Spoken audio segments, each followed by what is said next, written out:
வணக்கம். நான் பேசுறது காது கேக்குதா? கேக்குதுங்க. ஆ ஆ ஆ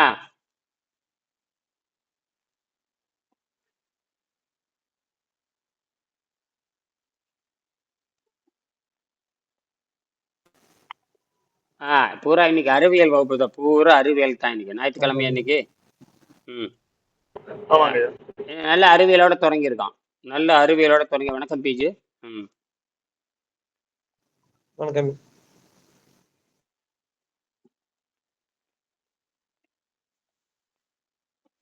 சரி. அந்த பூமியினுடைய ஆ, பூமியினுடைய பிரச்சனை பாருங்க. பூமி என்னதான் எரிமலை குழம்பு வெடிச்சு, என்னதான் எரிமலை குழம்பு வெடிச்சு வெடிச்சு போனாலும் அதை தாக்கி பிடிக்கிற வரைக்கும் மொத்தமா பூமி அழிஞ்சு போகாதுங்கிறான். அது சரிதான். ஆனா பாதிப்பு யாருக்கு? மொத்தமா பூமி அழிஞ்சு போகாதுங்கிற உண்மைதான். அது தூள் தூளா அணுவாக மாறாதுங்கிறத உண்மைதான். ஆனால் ஆனா மொத்தம் ஜனத்தொகை அழிஞ்சு போயிடும். மொத்த ஜனத்தொகையும் பூமி அழிகிறது வேற, மனித ஜனத்தொகை அழிகிறது வேற, உயிர் அழிகிறது வேற. என்னது? உயிரழியுது வேற. உயிர் ஆனா அழிச்சு போயிடும். இப்ப ஆனா பூமி இருந்தா மறுபடியும் உயிரினங்கள் திரும்ப வரவும் செய்யும் இல்லைங்களா? அது எப்படி உறுதி சொல்ல முடியும்? எப்படி உறுதி சொல்ல முடியும்? பூமி பூமி அழிந்து போனதுக்கு அப்புறம் மனிதன் உயிர் உற்பத்தி ஆகும்னு எப்படி சொல்ல முடியும்? யார் சொல்றாங்க? யார் சொன்னாங்க அது? இயற்கை என்ன வேணாலும் பண்ணும். இல்லைங்க இந்த அதுதாங்கய்யா, எனக்கும் அந்த கேள்வி இருக்கு. அது வந்து இன்டெலிஜென்ஸ் இல்லையா? சோ அந்த அளவுக்கு வந்து அதை வந்து தன்னை தற்காத்துக் கொள்ற அளவுக்கு தனக்கு இது இருக்கு இல்லையா? மேபி நம்ம அழிக்கிறோம், நம்ம வந்து அந்த இயற்கையா அதை அழிக்கிறோம். அது எனக்கு புரியுது. நம்ம நிறைய குற்றம் செய்றோம். ம் ஆனா மனிதன் மட்டுமே இல்ல இல்லையா? இந்த இந்த பிரபஞ்சத்துல பாத்தீங்கன்னா, இந்த உலகத்துல பாத்தீங்கன்னா இது நம்ம வரைக்கும் மட்டுமே இல்ல இல்லையா? அங்க மட்டும் இது வரைக்கும் எங்க உயிரினம் கண்டுபிடிக்கப்படல. இது வரைக்கும் எந்த உயிரினம் தெளிவா இருக்கணும். இயற்கை தன்னை அழித்துக் கொண்டுதான் தன் சந்ததியை வளர்த்தும். புரியுதா? தன்னை அழிக்காம சந்ததி வளர்த்தாது. அப்ப தன்னை அழிக்கணும், பூமி அழிச்சிடும். பூமி இப்ப நிலா அப்படித்தானே. யாரு சத்தம் யாருது இருக்குது? ஆ, ஆ, ஐயா வணக்கம். ஜெகன் ஜெகன். சரி சரி. பூமி தன்னை அழித்துக் கொண்டுதான், எல்லாம் தன்னை அழிச்சு கொண்டுதான் காப்பாற்றும். ஆகினால இதுல வந்து தப்பிக்கிறதுக்கு வாய்ப்பே இல்லை. இப்போ வந்து நிலநடுக்கம், பூகம்பம் எல்லாம் வந்தாச்சு, எல்லாம் செத்து போயிட்டு இருக்கிறாங்க. அப்ப இதுல இருந்து தகவித்து கொள்வதற்காக தான் தப்பிச்சு போறான் இன்னைக்கு. தப்பித்து போறதா இங்க விஷயமே தவிர, இங்க என்ன பண்ண போறீங்க நீங்க? ஏற்கனவே வந்து டைனோசர் அழிஞ்சு போச்சு. டைனோசர் அழிஞ்சு தான் மனித இனக்கம் வந்தது.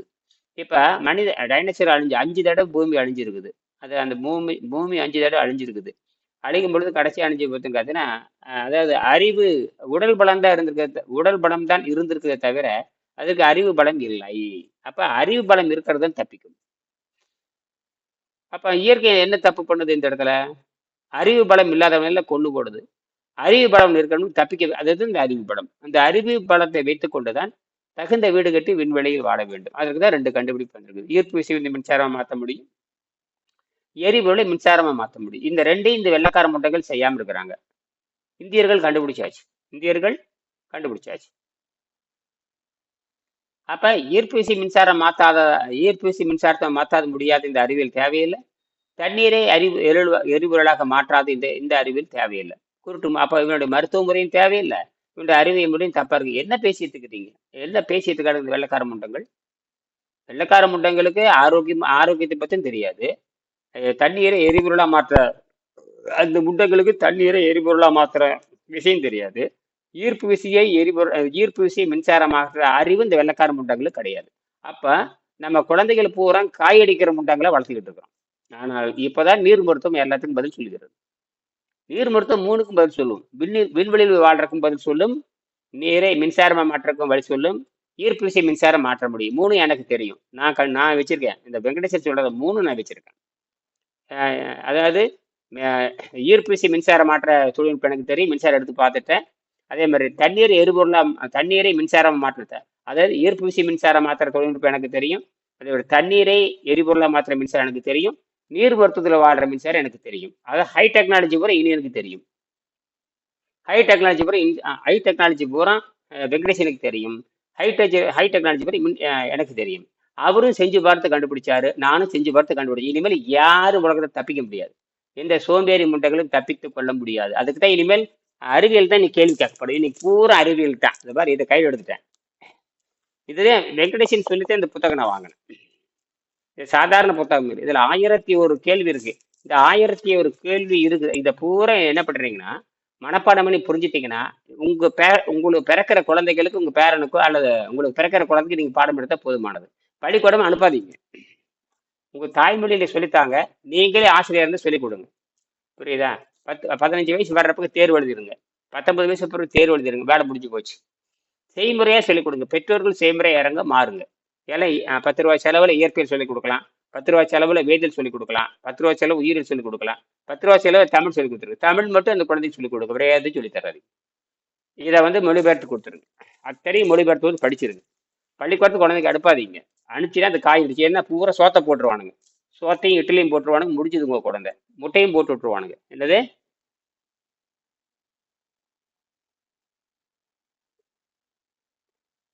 சோத்தையும் போட்டு இட்லியும் போட்டு உங்க குழந்தை என்ன சளி உள்ள குழந்தைய மாத்திடுவானுங்க. குழந்தைக்குள்ள காய் அடிச்சிருவானுங்க. இனிமேல் புரியுதா? தைரியம் இருந்தா செய்யுங்க. தைரியம் இருந்தா புரட்சி பண்ணுங்க. இப்போ எனக்கு குழந்தைகள் கிடையாது. எனக்கு குழந்தைகள் 2 குழந்தை பெருசாயாச்சு. ஒன்று ஆசிரியராக போயிட்டு இருக்கு. ஒன்று இயற்பியல் படிக்கிறதுக்கு இந்த வெங்கடேசனுடைய புத்தகத்தை ஆராய்ச்சி பண்ணும்போது அண்டவியல் படிக்கிறதுக்கு அனுப்ப சொல்றேன். ஜெர்மனி ஹங்கேரி அனுப்ப போறேன். அண்டவியல் படிக்க போறாங்க. அதுக்காக அனைமே இந்த கிளம்பிடுவாங்க. அவங்களுக்கு இந்த நீர்பயிற்சி தெரியும். அவங்களுக்கு ஈர்ப்பு விசை மின்சாரம், என் பொண்ணுக்கு ஈர்ப்பு விசை மின்சாரம் மாத்துறது தெரியும். தண்ணீரை எரிபொருளை மாற்ற ரெண்டும் தெரியும். விண்வெளியில் எப்படி குடியேற வாழ்க்கை என் பொண்ணுக்கு தெரியும். ஆக என் குடும்பம் தப்பித்துக் கொள்ளும். எனக்கு குழந்தைகள் கிடையாது. 2 குழந்தைகள் பெருசாயிடுச்சு. கை குழந்தை கிடையாது. வேணா பெத்துக்கலாம். இப்பவே என் பொண்ணுக்கு இடுப்பு, என் பெரிய வீட்டுக்காரிக்கு இடுப்பெல்லாம் போயிடுச்சு.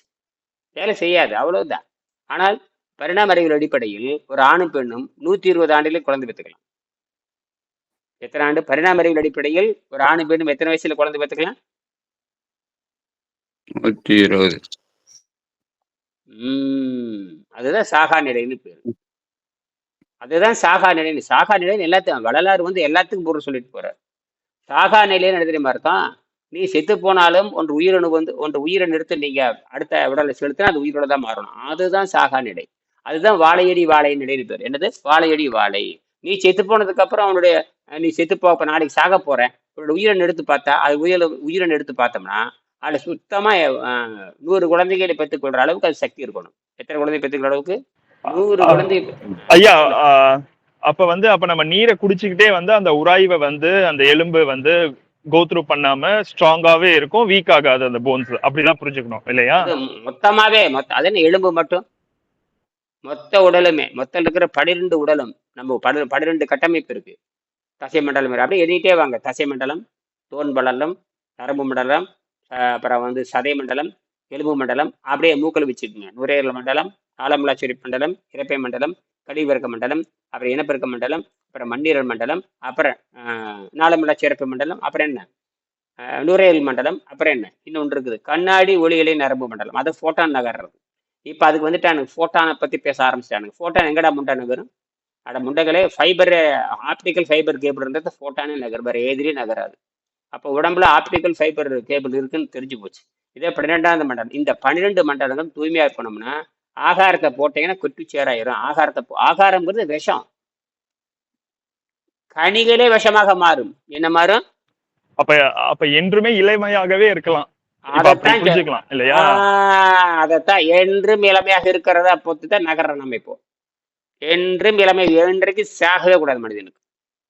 எப்ப சாகலாம் தெரியுமா? நீ விருப்பப்பட்டனா மூச்சு பயிற்சி பண்ணிட்டு செத்து போயிரு. செத்து போறது கிடையாது, அது புகழ் சமாதிதான். சாகவே கூடாதுங்கிறத அதை இனப்பெருக்கம் பண்ணிட்டே இருக்கும். நீ அந்த இடத்துல விந்து எடுத்த ஒரு பெண்ணில் சேர்த்தா அந்த பெண்ணுக்கு கற்பம் உண்டாகணும். இதைதான் நீ புரிஞ்சுக்கணும். அதை மட்டும் சோறு ஆக்குறது, சாராக்குறது, இப்ப பிசினஸ் பண்றது, திருடுறது, ஏமாத்துறது, கொள்ளையடிக்கு இந்த முள்ள மாதிரி முடிச்சு நமக்கு கிடையாது. நாம ஒழுங்கா சொல்லி கொடுத்து, ஒழுங்கா பொருளிட்டு, ஒழுங்கா கொடுத்துட்டு போயிடணும்.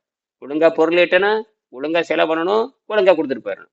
போறப்ப சமாதிக்கு போனாலும் கோபனம் இருக்கப்படாது, செத்து போனாலும் கோபனம் இருக்கப்படாது. அப்படித்தானே கேசவன்? இந்த அறிவியலும் தெரிஞ்சிருக்கணும். எது? ஈர்ப்பு விசை மின்சாரம் தெரிஞ்சிருக்கணும், தண்ணீரை எரிபொருள மற்ற மின்சாரம் தெரிஞ்சிருக்கணும், விண்வெளியில குடியேறினாலும் அங்க வாழ தெரிஞ்சு அங்க போய் விவசாயம் பண்றதுக்கும் தெரிஞ்சிருக்கணும்.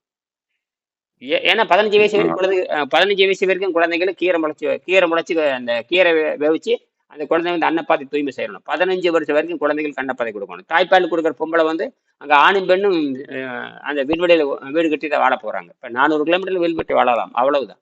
400 கிலோமீட்டர் மேல போயிட்டா இந்த பூகம்பம், நிலநடுக்கம், புண்ணாக்கு, புடலங்காய் ஒன்றும் வேலை செய்யாது.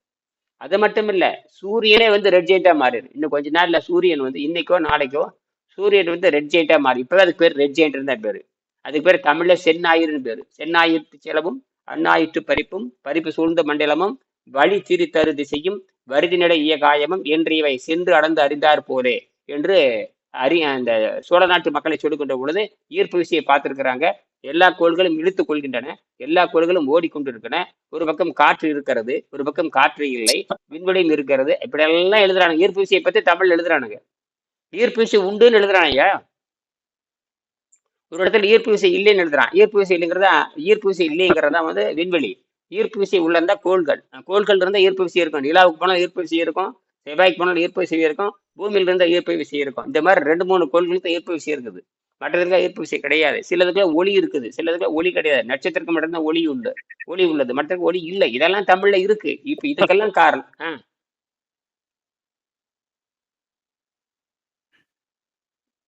நான் பேசுறது தெளிவா இருக்கா?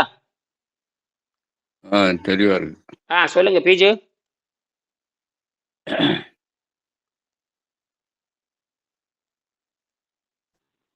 சொல்லுங்க.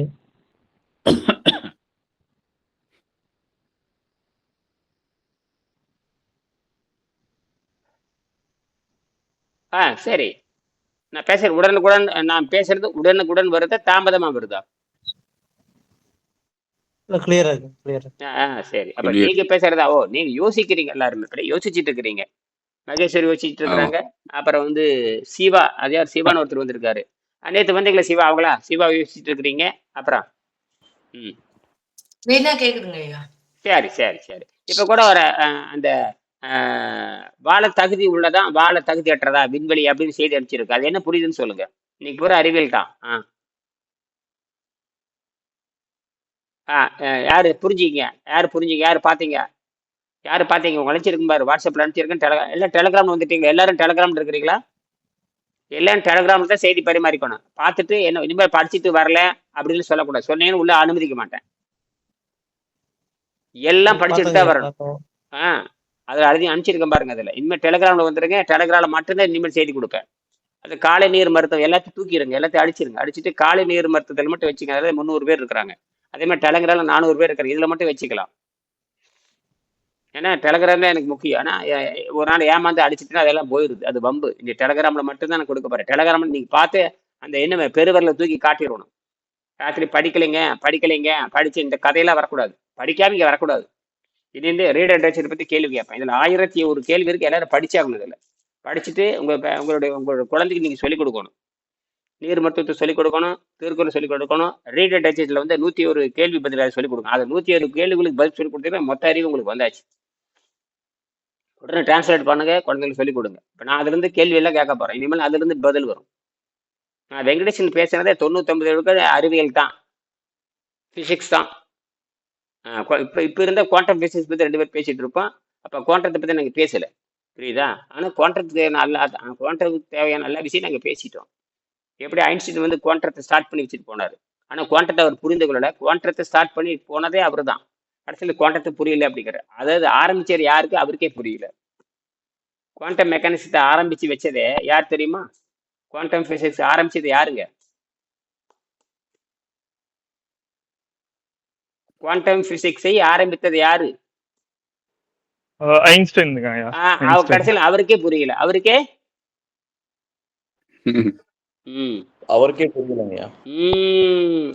கடைசியில நீல்ஸ் போர்ட தோத்து போட்டாரு, ஹைசன்பெர்கிட்ட தோத்து போயிட்டாரு, எல்லாம் தோத்து போயிட்டாரு. ஏன்னா ஒளி வந்து எங்க வேணாலும் இருக்கமிட்டாரு.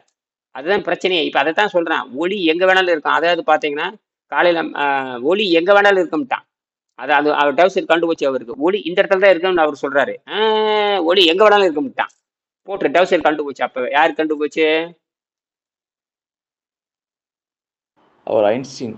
ஐன்ஸ்டீன் கழண்டு போச்சு, அவ்வளோதான், அவுட், அவ்வளோ. அதனால என்ன, ஐன்ஸ்டீனுக்கு அந்த டவுசர் கழண்ட உடனேயே அத்தனை பேர் ஹைசன்பர்க்கு வந்துட்டானுங்க. அத்தனை பேர் எல்லாரும் எங்க இருக்கு, அந்த அந்த கூட்டம், அவர்கிட்ட இருக்கிற கூட்டம் பூரா இந்த குவாண்டம் பிசிக்ஸ், அதாவது ஒளி அலையாம இருக்கும், அது துகளாம இருக்கும், அது எங்க வேணாலும் இருக்கும்ட்டான், இந்த இடத்துல தான் இருக்குன்னு சொல்லாடா முண்டம்ட்டான். கடுமையான விவாதம் நடந்து கடைசியில் எனக்கு ஒண்ணுமே புரியல. ஒரு புரியலன்னா ஓடிருட்டாரு, புரியலன்னா ஓடி போயிருட்டாங்க, ஓடியே போயிட்டாரு யாரு, ஐன்ஸ்டீன். அதுக்கப்புறம் திரும்பி வரல. ஐயோ எனக்கு புரியல, புரியலன்னா போட. அப்புறம் அப்பேற்பட்ட பெரிய கொம்பனுங்கிறீங்க. கொம்பாதி கொம்பனுக்கு என்ன தெரியுமா, ஆணைக்கும் என்ன ஆகும், ஆணைக்கும் அடிசம் இருக்கும். அவ்வளவுதான். அந்த செருப்படி வாங்கிட்டு போயிட்டார் யாரு, ஐன்ஸ்டீன் செருப்படி வாங்கிட்டு போனதும் சரி. அதெல்லாம் அவர் வைத்துக் கொண்டாலும் எனர்ஜி தயாரிக்க முடியும். இப்ப நாம சொல்றோம் குவாண்டம் பிசிக்ஸ் வைத்துக்கொண்டு எனர்ஜி தயாரிக்க முடியும். இப்ப ஐன்ஸ்டீன் வந்து இனி என்கிட்ட தோத்து தான் போகணும். இங்க தண்ணியில இருந்து மின்சாரம் எடுறா பார்க்கலாம் அப்படின்னு நான் அடுத்த கேள்வி கேட்பேன். எடுறா நீ இவ்வளவு தத்துவம் எப்பவுமே பேசுறீங்க, புத்திசாலிக்கு இன்னொரு புத்திசாலி இருந்துட்டு தானுங்க இருப்பாங்க. இப்ப நான் கேட்கறேன், அதாங்க கேட்கறேன். நான் சொல்றேங்க, 1 கிராம் தண்ணி கொடுக்குறேன், ஒரே 1 கிராம் தண்ணி கொடுக்குறேன், 0.7 வோல்ட்டும் 5 மில்லியாம்பர் எடுத்து கொடுங்க பாக்குறேன், தலையை நான் வெட்டிக்கிறேன். ஒரே 1 கிராம் தண்ணி தான் கொடுப்பேன். அதுல ஆல்கலைன் இருக்கக்கூடாது, பாஸ்பரஸ் இருக்காது, சோடியம் இருக்கக்கூடாது, சூரியன்ல காட்டக்கூடாது, ஹீட் பண்ணக்கூடாது, எதுவும் பண்ணக்கூடாது. ஒரு சொட்டு தண்ணி தான் கொடுப்பேன். அதுல இருந்து 0.9 வோல்ட்டுமே 10 மில்லி ஆம்பு எடுத்து காட்டணும். வேற சேலஞ்சு, 1 கோடி ரூபாய் பரிசு. எந்த ஐடி விஞ்ஞானி சேலஞ்சு பண்றேன், ஐடி விஞ்ஞானி சேலஞ்சு பண்றேன். பியூர் வாட்டர், டிஸ்டில்டு வாட்டர் தான் தருவேன். எந்த டாக்டர் தருவேன், டிஸ்டில்டு வாட்டர், எந்த அயனிசல் இருக்கப்படாது. இங்க வாங்குற பார்க்கலாம். எந்த இந்தியாவில் இருக்கிற ஐஐடி இருந்தாலும் சரி, அல்ல அமெரிக்கா இருக்கிற ஐடி இருந்தாலும் சரி, லண்டன்ல இருக்கிற ஐடி இருந்தாலும் சரி, வாங்க பார்க்கலாம். உன்னோட அறிவு என்னன்னு பார்ப்போமே. ஏன்னா பெரிய விண்வெளியில் போய் வீடு கட்டுறேன், விண்வெளியில வீடு கட்டி கிளிக்கிறீன்னு சொல்றீங்களா, சேலஞ்சு பண்ணுங்க. நான் இனியன்னு சொல்றேன், சேலஞ்சு பண்ணுங்க. எவனா அந்த உங்க பேர பையன் புள்ள இன்ஜினியர், உங்களெல்லாம் இன்ஜினியர் படிக்கிறீங்களா, வர சொல்லுங்க கிட்ட, வர சொல்லி பார்க்கலாம். கேள்வி கேட்கறேன். உங்க பேர பிள்ளை இன்ஜினியர் படிப்பாங்க, உங்க மாமா இன்ஜினியர் படிப்பான், பெட்ரோல் கெமிக்கல் படிச்சுட்டு இருப்பான், எலக்ட்ரோ கெமிக்கல் படிச்சுட்டு இருப்பான், மெக்கானிக்கல் படிச்சுட்டு இருப்பான், எல்லாம் வாங்க நீங்க பதில் சொல்லுங்க. டிஸ்டில்டு வாட்டர்ல இருந்து ஒரு மில்லி டிஸ்டில் வாட்டர் இருந்து 1 கிராம் டிஸ்டில் வாட்டர் இருந்து 0.9 வோல்ட்டும் 5 மில்லி ஆம்பர் எடுத்துக்கிட்டா நான் இந்த காதை எடுத்து காட்டுறேன். முடியுமா? முடியுமா பீஜு? பீஜுக்கு தெரியும், பீஜுக்கு தெரியும். ஏன் பீஜு இருக்காரா?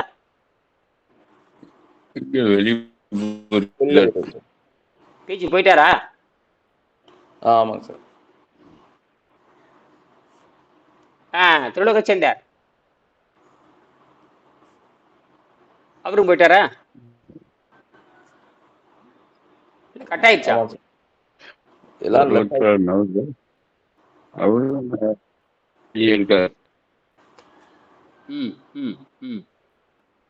சிவா, சிவா இருக்காரு. சிவா நேத்து புதுக்கோட்டை சிவாவா? ஆமாங்க. சரி சரி சரி சரி. நேத்தெல்லாம் ஏன் அந்த அந்த அந்த அந்த அந்த அந்த நன்கொடை கட்டி செப்பு கம்பியும் அலுமினிய கம்பியும் ஒரு எம்எல்ஏ வச்சு நம்ம அப்படியே எடுத்துடலாம். அது வந்தாச்சு இல்ல, அது தெரியுது இல்ல. இது எங்க சேலஞ்ச் பண்ணி பாருங்க. இந்த மாதிரி 1 ml நீங்க வந்து சார்ஜ் பில்ல போட்டு பாருங்க. சார்ஜ் 1 ml தண்ணி வைத்துக்கொண்டு 1 ml தண்ணியில இருந்து பியூர் வாட்டர்ல இருந்து எலக்ட்ரிசிட்டி எடுக்க முடியுமான்னு சார்ஜ் பில்ல கேளுங்க. 1 ml தண்ணி வைத்துக்கொண்டு பியூர் வாட்டர்ல இருந்து எலக்ட்ரிசிட்டி எடுக்க முடியுமான்னு கேளுங்க. சரி, அடுத்தது சிவா, என்ன இந்த பணம் அனுப்பிச்சிட்டீங்களா சிவா? அனுப்பிச்சிட்டு சேருங்க சிவா. காசு இல்லைன்னா மெல்ல கட்டுங்க. அடுத்தது உடனே 10 மணிக்குள்ள கட்டிடுவாங்க.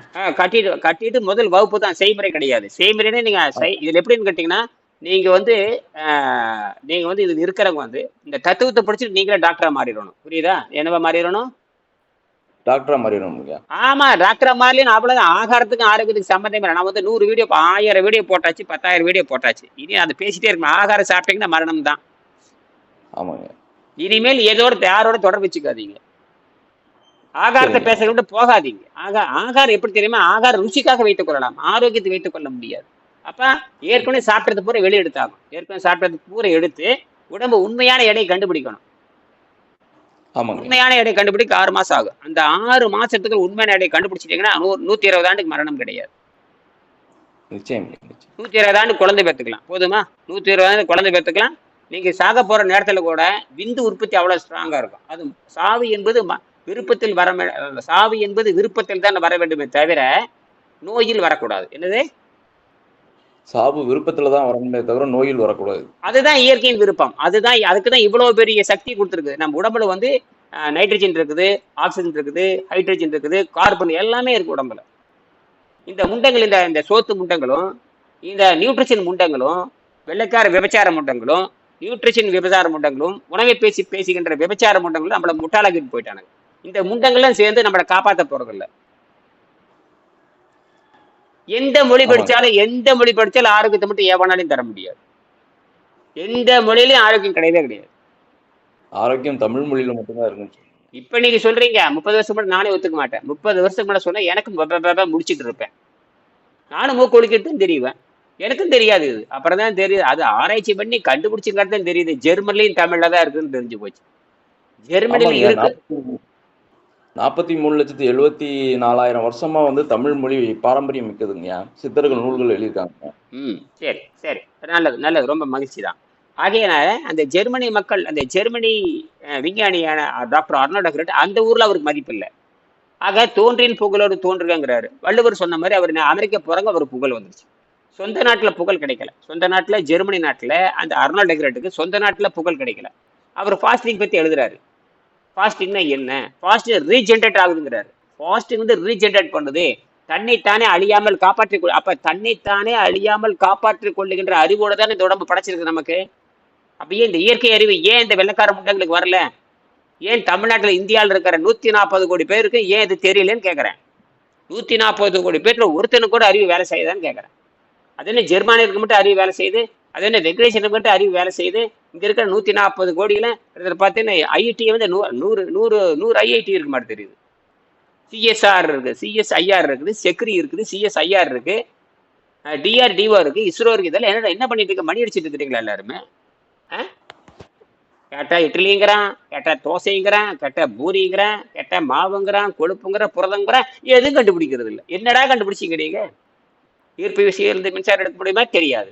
தண்ணியிலிருந்து மின்சாரம் எடுக்கணும்னு தெரியாது. கேட்டா விண்வெளியில் போய் வீடு கட்டுவேங்கிறான். புடலங்கா கட்டுவீங்க, ஒன்றும் நடக்காது. எல்லாம் காப்பி அடிக்கிறது தான். என்னது? எல்லாம் ஆர்டிஃபிஷியல் இன்டெலிஜென்ஸ் வச்சுக்க வேண்டியது, அப்புறம் காப்பி அடிக்க வேண்டியது, அங்கே போய் டாக்கிங் பண்ணலாம், டாக்கிங் இதை பேசிட்டு இருக்க வேண்டியது. ஒரு புடலங்காயும் நடக்காது. அங்கே போகிற மாதிரி இடுப்பு சேர்த்து தான் வர்றான். சுனிதா வில்லியம்ஸ் போயாச்சு, அவனுக்கு என்ன நோய் வருதுன்னு யாருக்கும் தெரியாது. எல்லாம் இப்போ உள்ள ஆஸ்பத்திரியில உட்காந்துருக்குறாங்க. ஏன் நேரடியாக ஆரோக்கியம் இருக்கு, நேரடியாக வீட்டுக்கு வர வேண்டியது தானே? கேட்டால் அங்கே எல்லாம் எந்த நோய் வந்ததோ, ஏதோ நோய் வந்ததோ யாருக்கு தெரியும்? விண்வெளியில் நோய் வாங்கிட்டு, விண்வெளி எங்கடா நோய் இருக்கு? விண்வெளியில் நோய் இருக்கலாம். அதே கற்பனை பார்த்தீங்கன்னா இதை மிஞ்சிய கற்பனை அப்பா. அப்ப பூமியில் மட்டும் நோய் இல்லையா? பூமி பூரா கிருமிகள் இருந்த பூமி ஐயா. பூமி பூரா கிருமிகள் தான். உடம்பே கிருமி தான்.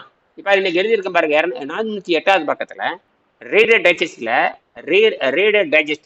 408வது பக்கத்துல உடம்பே கிருமிகள் தான். என்னது? உடம்பே கிருமிகள் தான். அது போட்டிருக்கேன் பாருங்க, யார் படிச்சிருக்கீங்க? இப்ப நான் போட்டிருக்கேன் பாருங்க, ரீடர் டைஜஸ்ட் 408ஆம் பக்கத்துல.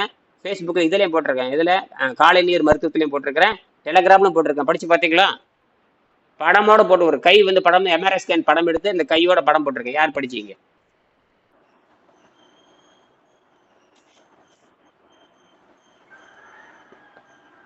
திருவுலகச்சந்திரன் படிச்சீங்களா?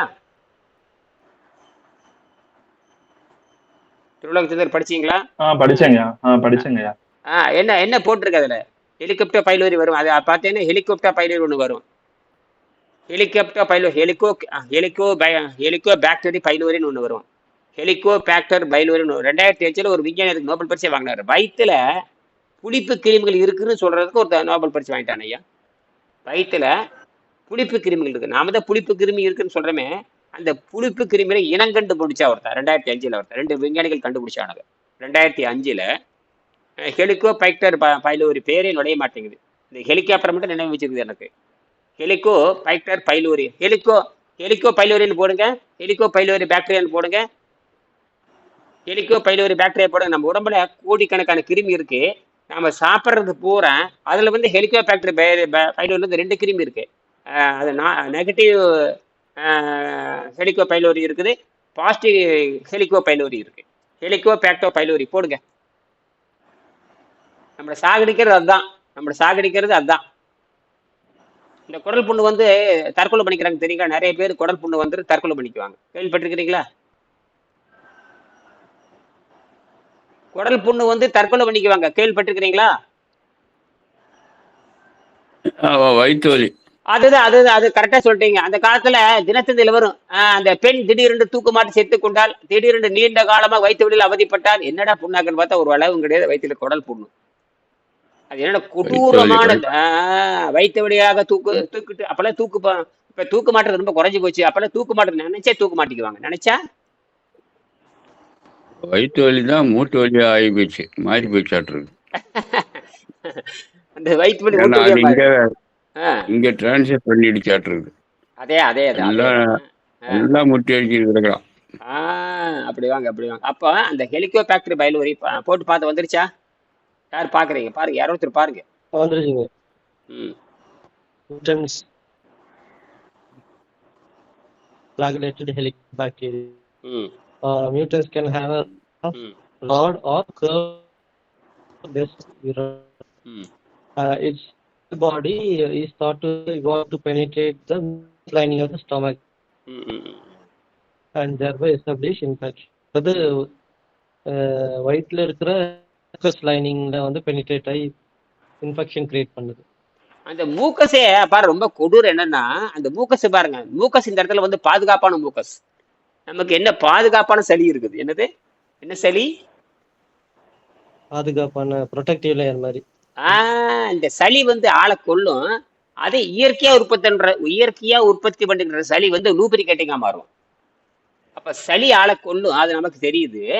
ஆனால் இயற்கை உற்பத்தி ஆகிற சளி அந்த லூப்ரிகேட்டே மாறும். என்னன்னா வலுவழுப்பு, எந்த கெடுதலும் பண்ணாம, எந்த ஆசிட் போனாம அந்த ஆசிட்டை லூப்ரிகேட் பண்ணி அது வலுவழுப்பு உண்டாக்கிடும். அப்போ வந்து என்ன ஆகாது, குடலை ஓட்ட பண்ணாது. என்ன பண்ணாது? உடல் புண் வராம தடுக்குதுங்க. அடேங்கப்பா. அதான் நீர் சிகிச்சை. இதை நீங்க புரிஞ்சுக்கணும். நீர் சிகிச்சையில நல்ல சளி உற்பத்தி ஆகுது. நல்ல சளி உற்பத்தியாக நல்ல சளி மெயின்டைன் ஆகிக்கும். அதுவும் பாக்டீரியா தான். அந்த சளிங்கு உடம்பே பாக்டீரியா தான். அந்த சளி உற்பத்தி ஆகிக்கும். சரியா? ம், இந்த சளி நமக்கு உற்பத்தி ஆகும். தண்ணியில நல்ல சளி, பாலில் கெட்ட சளி. இது மாற்றி மாற்றி உற்பத்தி ஆகிக்கிட்டு தான் ஆஸ்பத்திரிக்கு மாற்றி மாற்றி நடக்கிறான். அதைத்தான் சொல்றேன், சேலஞ்சு பண்றோம். இனிமேல் நம்ம சேலஞ்சு தான். நாம வந்து விவாதம் பண்ற முடியும். எல்லாரும் எல்லா மண்டையில அடிக்கிறதுக்கு தான் இந்த கடுமையான விவாதம் பண்றோம். எல்லாத்துக்கும் புத்தி வந்தாங்க. ஒண்ணு எனக்கு புத்தி வரணும், அல்லது கேட்கறவனுக்கு புத்தி வரணும், அல்லது என்னை முட்டாள்னு சொல்லணும், அல்லது வந்து நீங்க புத்திசாலியே மாறணும். நான் பரிணாம அறிவியல பேசுறவன், நான் பல கோடி ஆண்டா இருக்கிற பிரச்சனை பேசுறவன், அதை தீர்க்கறதுக்கான வழி கண்டுபிடிச்சாச்சு. அதான் நான் படிச்சது சயின்டிஸ்ட் படித்தேன். நான் பிஇ இன்ஜினியர் படித்தேன். அவர் மாதிரி அறிவாளி இன்னொருத்தர் பிறக்கவே முடியாது. கேள்வி கேட்டு போட்டு நெருப்பை பற்ற வச்சுட்டு போயிட்டாரு. இப்போ என்ன, அவர் சொல்ற புத்தகத்தெல்லாம் படிக்க ஆரம்பிச்சு இதை தான் நீ கேள்வி கேட்க போறேன். இதுலயே தெளிவா சொல்லியிருக்கான் மாவன, நீங்க விண்வெளியிலே வாழ்றதுக்கு தகுதி இல்லைங்கிற. ஆனால் அந்த விண்வெளியில வாழ்றதுக்கு தகுதி இல்லைன்னா கூட கடைசியில சில உயிர்கள் தப்பிக்குங்கிறான். சில உயிர்கள் தப்பிக்கும். அதுல 1 டிகிரி வெப்பம் இருந்தால் போதுமானது, அந்த சக்தியை வைத்துக்கொண்டு உயிர் வாழும்ங்கிறான். எழுதியிருக்கான். அதுல உங்களுக்கு அனுப்பிச்சிருக்கேன் பாருங்க, வாட்ஸ்அப்ல போட்டிருக்கேன், டெலிகிராம்ல போட்டிருக்கேன், படிச்சு பாருங்க. இப்போ ஹெலிகோபாக்டர் பைலோரி பத்தி நம்ம புரிஞ்சுக்கலாம். அது வந்து சளியை வந்து இந்த கண்டபடி இட்லி திங்கிறான் பாருங்க, இட்லி திங்கிறவன் பால் குடிக்கிறவனுக்கு பூரா குடல் புண்ணு வந்துடும். எவன் இட்லி திங்கிறானோ, எவன் பாலை குடிக்கிறானோ அவனுக்கு என்ன வந்துடும்? குடல் புண்ணு. சோறு திங்கிற முண்டங்களுக்கு பூரா வந்துடும். சோறு யாரு இருந்தாலும் சரி, சோறு திங்கிற முண்டங்களுக்கு பூரா மூக்குல சளி பண்ணிட்டாவே அங்க வந்துருச்சுன்னு அர்த்தம். இன்னைக்கு மூக்குல சளி இல்லாத இந்தியாவில் மூக்குல சளி இல்லாத ஒரு ஆள் கிடையாது. இந்த நீர் மருத்துவத்தை பின்பற்ற எனக்கு மட்டும்தான் சளி இல்லை, உங்களுக்கு எல்லாம் சளி இல்லாம இருக்கலாம். மற்ற அத்தனை பயல்களுக்கும், சோறு திங்கிற பயல்களுக்கு கேட்கறாங்களே, சோறு திங்கிற என்ன அறிவட்டமே, சோறு தின்னா காமராதான் வரும், சோறு தின்னா சளி புத்தி இருக்கான்னு கேட்டு பழகணும். புத்தி இருக்கிறவன் சோறு திங்க மாட்டான். புத்தி இருக்கிறவன் அப்ப இனிமேல் நம்மள யாரும் கேட்க முடியாது பாருங்க, சோத்துல உப்பு போட்டு சாப்பிட்டு கேட்க முடியாது. சோறே சாப்பிடுறது இல்லையே. அதான் அப்ப எங்களுக்கு அறிவு வந்துருச்சுன்னா சோறு திங்கிற முட்டாள்னு வச்சுக்கலாம். புரியுதா? சோறு திங்கிற முட்டாளு. நாம என்ன பண்றோம், நேர இயற்கை சக்தியில வாழ கற்றுக்கொள்கிறோம். சோறு என்பது எங்களுக்கு சுவை பொருளை தவிர, சோறு என்பது சொரணை தருவதற்கோ, சோறு என்பது அறிவை தருவதற்கோ கிடையாது. புரியுதா? அப்ப சோறு என்பது, இது எனக்கு சோறு என்பது சுவை பொருள், அது ஆரோக்கிய பொருள் கிடையாது.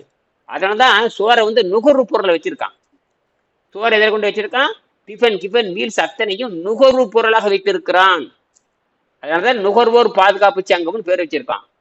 நுகர்வோர் சங்கம், ம். நுகர்வோர் பாதுகாப்பு, நுகர்பொருள் வாணிப கிடங்கும்பா. நுகர்பொருள் வாணிப கிடங்கு, நுகர்பொருள் அந்த பீடி சிகரெட்டை சேர்ந்து கேட்கிற மாதிரி நாங்க வந்து இட்லி தோசைக்காடு, இட்லி தோசை பூரி பொங்கல் காப்பி சர்க்கரைக்கானது சர்க்கரையும் அரிசியும் பாதுகாப்பா வச்சிருக்கிறோம். போதைப் பொருளை பாதுகாப்பா வச்சிருக்கிற மாதிரி நாங்க சர்க்கரையும் அரிசியும் பாதுகாப்பா வச்சிருக்கிறோம். இதுவும் போதையை தரும், அதுவும் போதையை தரும். அப்ப நுகர்பொருள் வாணிப கிடங்குனாவே கன்சியூமர் குடோன்னு அர்த்தம். கன்சியூமர் ஃபுட்டு குடோன்னு வச்சுக்கலாம், அப்படித்தான் வச்சுக்கணும். தமிழ்நாட்டில் பார்த்தீங்கன்னா நுகர்பொருள் வாணிப கிடங்குன்னு வச்சிருப்பான். என்ன பொருள்? நுகர்பொருள் வாணிப கிடங்கு. அதுக்கு ஒரு டார்கெட் இருப்பாரு, அதுக்கு ஒரு அமைச்சர் இருப்பாரு, அதுக்கு ஒரு மந்திரி இருப்பாரு, அதுக்கு ஒரு புடலங்க புண்ணாக்கெல்லாம் இருக்கும். அதுக்கு புரியுதா? அது முட்டை வாரி உள்ள சேர்ந்துக்கும். அதுல பேர் முட்டை வாரி உள்ள சேர்ந்துக்கும். நாசமா போற முட்டை வாரி உள்ள சேர்ந்து நாசம் பண்ணி எவன் கண்டுபிடிச்சான்னு தெரியல. முட்டை சாப்பிட்டு ஆரோக்கியம் அடிச்சுட்டு அப்படி பார்த்தீங்கன்னா குழந்தைக்கு பூரா அறிவு வரணுமே. முட்டை திங்கிறது பூரா 100 மருக்கு. ம். முட்டை திங்கிறது பூரா அறிவாளியா மாறி வரணும் இல்லைங்க. முட்டை திங்கிறது பூரா என்னவா மாறணும்? அறிவாளி. முழு ஆரோக்கியம் இருக்காமா முட்டையில வந்து முழு ஆரோக்கியம். அப்ப முட்டை சாப்பிட்டா அறிவு கேட்கணும். முட்டை சாப்பிட்டா அறிவு வருமானு கேட்கணுங்க. கேள்வியே கேட்கறத சோறு தின்னா அறிவு வருமானு கேட்கணும். கேட்டா தானே ஆகும். நீ சோறு கிட்ட இடமே சுகமா உட்காந்துருந்தீங்க, அப்புறம் உனக்கு எப்படி அறிவு வேலை செய்யும்? உற்பத்தி பண்ணி சாப்பிட்டா பரவாயில்ல, ஓசுனா பறந்துடுவான். கோயில்ல சோறு போடணுங்க தகவல் கிடைச்சுதான் உடனே அங்க போய் உட்காந்துக்கிறான். என்னது கோயில்ல சோறு போடுறன்னு தெரிஞ்சுட்டா அது இட்லி வடை பாயாசம் போட்டா முதல்ல அங்க போய் டப்புன்னு உட்காந்துக்கிறான். அந்த அளவுக்கு இதாகி பத்தினா மடன் ஆயிடும். சரி, இப்ப விஷயத்துக்கு வர்றான். இந்த ஹெலிகோ ஃபேக்டரி பயிலவர் பிடிச்சுதான் அடுத்தது வந்து இந்த திருப்பி நான் வர்றேன். அந்த விண்வெளி வந்து பாட தகுதியற்றதாக மாறி விடுமான்னு கேட்கறான். அதுக்கு என்ன பதில் பாருங்க. அந்த இடத்துல நம்ம படிச்சு காட்ட படிக்காத படிச்சிருங்க. அந்த நூலையா வெங்கடேஷ் ஐயா எழுதுனதாயா இது? இல்ல இல்ல இல்ல இல்ல ஆ, அவங்க சொன்ன நூலுங்களாம், ஐயா சொன்ன நூல். இனிமேல் அதுலதான் கேள்வி இந்த கேட்பேன். அது யாரு எழுதுனதுயா? அது வந்து உலகத்தில் இருக்கிற அத்தனை விஞ்ஞானத்தையும் தொகுத்து வழங்குற ரீடர் டைஜஸ்ட், உலக புகழ்பெற்ற ரீடர் டைஜஸ்ட். ஓ, ரீடர் டைஜஸ்டினுடைய எசன்ஸ். எசன்ஸ் அதேதான். Reader digest essence. அந்த காலத்துல பாத்தீங்கன்னா அறிவாளிகள் மட்டும் தான் ரீடர் டைஜஸ்ட் படிப்பாங்க. நூலகத்துல அது எவ்வளவுயா விலை? அது வந்து என்ன விலை வரும்னு வாங்கி படிச்சிருக்கேன். அதை படிச்சுட்டா தெரிஞ்சு வரும். அது கிட்டத்தட்ட வந்து $50 வரும்னு நினைக்கிறேன். அத கிடைக்குது $50 வரும்னு நினைக்கிறேன். $50 $100 இருக்கும். அது சில நேரத்துல பாத்தீங்கன்னா ஆமா அது வந்து அது படிச்சா ஆமா பிரிண்ட் ஆனது ஃபாரின் தான். இந்தியாவிலும் பிரிண்ட் அடிக்கிறாங்க. ஆமா ஃபாரின் எடிஷன் தான். இந்தியாவிலும் பிரிண்ட் அடிக்கிறானுங்க. இந்தியாவிலும் பிரிண்ட்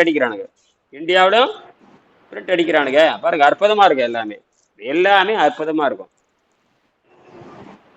எல்லாம் பிளாக் ஹோல் இருந்து எல்லாம், அதாவது அணு முதல் அண்டன் வரைக்கும் இயற்பியல், வேதியியல், உயிரியல். இந்தியாவில் எங்க பிரிண்ட் அடிக்கிறாங்க பாருங்க. இந்தியாவில கூட பிரிண்ட் அடிக்கிறானுங்க. டெல்லியில பிரிண்ட் ஆகுது. சப்ஸ்கிரைப் பண்ண மந்த்லி இஷ்யூங்க. அது வந்து அது ரீடர் டைஜஸ்ட் மந்த்லி. இது அப்படி இல்லை. இது பூரா science and answer and questions. பூரா நோபல் பிரைஸ் எவன் வாங்கியிருக்க, என்ன பண்ணாங்கிறத டாப் டு பாட்டம் வரைக்கும் பிசிக்ஸ், கெமிஸ்ட்ரி, பயாலஜில இதை படிச்சு நீங்க குழந்தைகளை பாடம் சொல்லி தரலாம். ரொம்ப அற்புதமா இருக்கு. அதுல ஒரு கேள்விதான், அந்த 13ஆம் பக்கம் இருக்கிற கேள்விதான் ஆளை மிரள வைக்கிற கேள்வி. 13ஆம் பக்கம் வெங்கடேசன் சொல்லித்தான் அந்த புத்தகமே வாங்கணும். உடனே போய் நான் வாங்கினேன். அவர் அதை வாங்கி படிச்சுட்டே கேட்டாரு, ஐயா இந்த மாதிரி இருக்கு சமாச்சாரம். பூமியை வாழ தகுதியாக மாற்றுறது, விண்வெளியும் வாழ தகுதியற்றதா மாற்றுறது. அப்படின்னா விண்வெளியில் வாழ தகுதியற்ற மாற்றினா கூட அதுல தகுதியுள்ள உடலாக மாறுற மாதிரி உடம்பு படைக்கப்பட்டிருக்கிறது. விண்வெளி வந்து 1 டிகிரி வெப்பம் தான் இருக்கு. விண்வெளியில் வந்து 1 டிகிரி வெப்பம் தான் இருக்கு. அந்த 1 டிகிரி வெப்பத்தில் தப்பிக்கக்கூடிய உயிர்கள் இருக்கின்றன எழுதுறான் அவன். அப்ப யார் அது?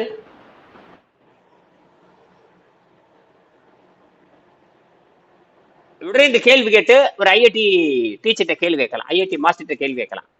போட்டு மண்டையை சுழுக்கெடுக்கணும் அவங்ககிட்ட. என்னடா நான் படிச்சேன்டான்னு கேட்க வேண்டியதுதான்.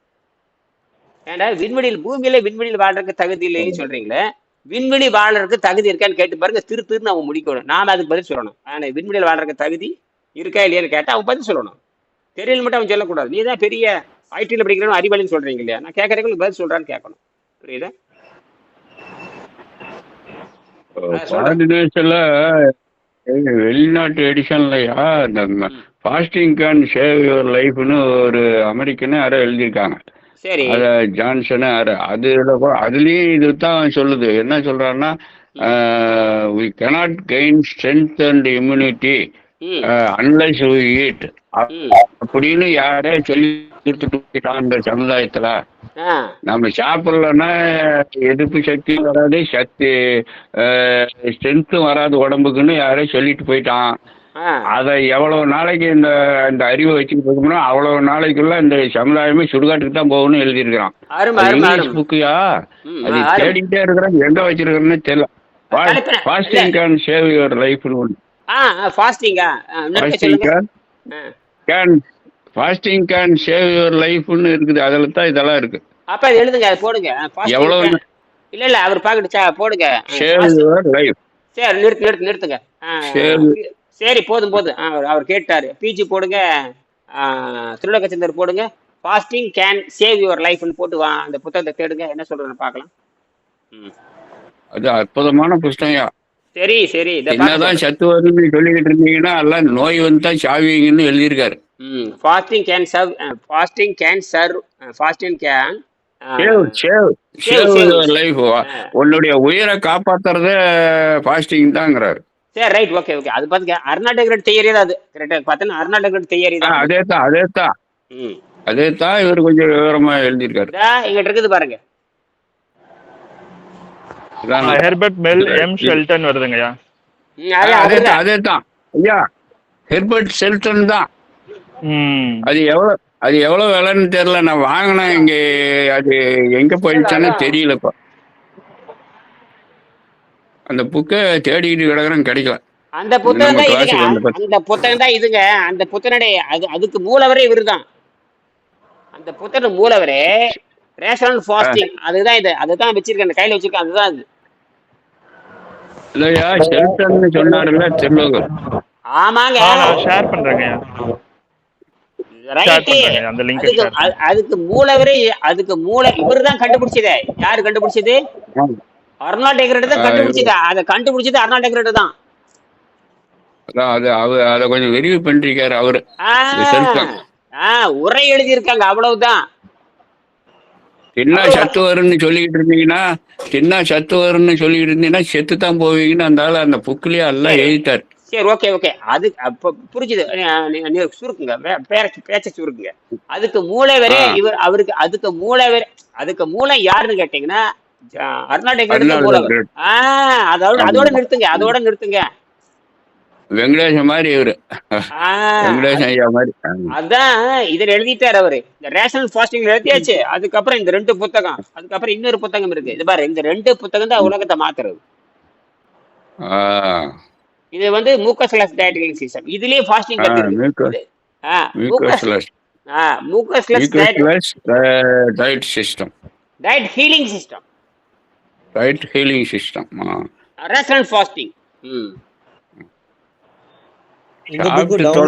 சளி இல்லாத உணவு சாப்பிடுன்னு எழுதிட்டாரு. அதான் இதுவும் கிடைக்குது. Can fasting save your life அது வந்து ஃப்ரீயாவே இருக்கு. பிடிஎஃபாவே டவுன்லோட் ஆயிடுச்சு.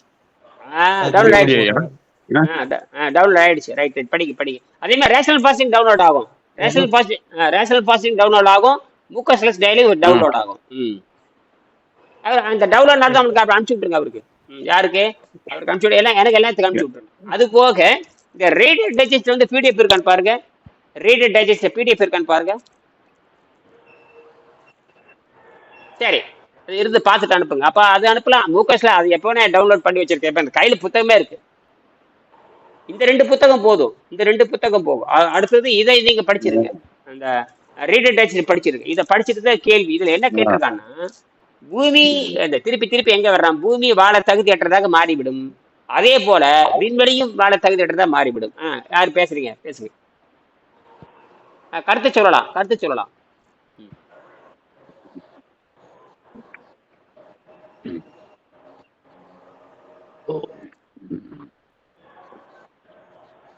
சரி, அந்த கீழே பாருங்க, நான் படிச்சு காட்டுறேன். இந்த கீழே பாருங்க, நான் படிச்சு காட்டுறேன் பாருங்க.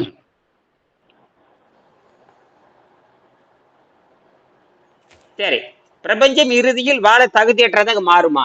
கேள்வி வந்து பிரபஞ்சம் வாழ தகுதியற்றதாக மாறுமா? பிரபஞ்சம் வாழ தகுதியற்றதாக இருக்கும் வரை அது இயற்கையாகவே ஹெச்சை பொறுத்தது. எதிர்காலத்தில் அதற்கு என்ன நடக்கும்? அது தற்செயலாக சுருங்கி ஒரு பெரிய நெருக்கடியில் முடிவடைந்தால் இது அனைத்து வகையான உயிர்களுக்கும் முற்றுப்புள்ளி வைக்கும். அப்ப கான்ட்ராக்ஷன் வரும். இப்ப எக்ஸ்பான்ஷன் போயிட்டு இருக்கே இல்லையா? என்ன போயிட்டு இருக்குது? எக்ஸ்பான்ஷன் போயிட்டு இருக்குது. எங்க போயிட்டு இருக்குது? Expansion. எக்ஸ்பான்ஷன் என்ன? விரிவு. எக்ஸ்பென்ஷன் எக்ஸ்பான்ஷன் விரிவு சுருக்கம் மாறி மாறி வந்துட்டு இருக்கு. இந்த விரிவு மாறி மாறி வந்து இந்த விரிவு தான் போயிட்டு இருக்குது. ஆனால் நித்தியத்திற்கும் விரிவடைந்து கொண்டிருக்கும் ஒரு பிரபஞ்சம், ஆனால் நித்தியம்னா உண்மை, நித்தியத்திற்கும் விரிவடைந்து கொண்டிருக்கும் ஒரு பிரபஞ்சத்தில் கூட விரிவாக்கம் துரிதப்படுத்துவதை காட்டும் சமீபத்திய கண்டுபிடிப்புகள் சரியானவை என்று நிரூபிக்கப்பட்டால் வாழ்க்கை இல்லாமல் போகும். வாழ்க்கை இல்லாமல் போகும். ஒரு காலம் வரும், வாழ்க்கை இல்லாமல் போகும். ஒரு வாழ்க்கை இல்லாமல் இந்த டினி பார்ட்டிகல், சின்ன சின்ன உயிர்கள் கூட மாட்டிக்குங்கிறான். சரியா? அந்த உயிர் தான் நாம. மனிதன் தான் மேம்பட்ட உயிர். அந்த சூழலையும், அதான் வெங்கடேசன் சொல்லியிருப்பாரு, எந்த சூழலையும் எதிர்த்து வாழும், எந்த சூழலையும் சமாளித்து வாழும். டு மேனேஜ் பாரு. அதாவது human body to manage the any situation in universal அப்படிங்களா? யூனிவர்சல் இந்த பிரபஞ்சம் விண்வெளின்னு வச்சுக்கலாம். விண்வெளி, ஆகாசம், வெட்டவெளின்னு வச்சுக்கலாம். இந்த யூனிவர்சல்ல எந்த சூழலையும் டு மேனேஜ், கேன் மேனேஜ் அப்படின்னு வள்ளுவர், இந்த வெங்கடேசன் சொல்லுவாரு. எந்த சூழலையும் சமாளித்து வாடுகின்ற அளவுக்கு இயற்கை நம்மை படைத்திருக்கிறது என்று எழுதுவார். அதான் வெங்கடேசனோட மிகப்பெரிய கண்டுபிடிப்பு. இந்த 11ஆம் பக்கத்துல 11ஆம் பாடத்தை படிச்சீங்கன்னா, அந்த 11ஆம் பாடம் கையில் வச்சிருக்கீங்களா? எடுத்து படிச்சு பாருங்க. நான் வேணா படிக்கிறேன். எவ்வளவு விஷயம் நம்ம பேச வேண்டியிருக்கு. 11ஆம் பாடம் எந்த சூழ்நிலையும் சமாளிச்சுக்குது இந்த உடம்பு. என்ன சொல்றாரு தெரியுமா? Note the above method is best suited for space as the human body is created with inbuilt power by nature for mankind to develop and expand in space, a necessary way of life for the human and the humans in the near future. அதாவது எந்த சூழலையும் சமாளித்து வாழுகின்ற, விண்வெளியில் விரிந்து வாழுகின்ற தகுதியோடு தான் இந்த எதிர்காலத்தை கருதி இந்த விண்வெளியானது அல்லது இந்த இயற்கையானது மனித குலம் சாகக்கூடாது என்பதற்காக கடைசி உயிராக இந்த மனிதனை படைத்திருக்கிறது. இதுக்கு மேல ஒன்று உயிர் தோன்றவே முடியாது. இதுக்கு மேல ஒன்று உயிர் கிடையாது.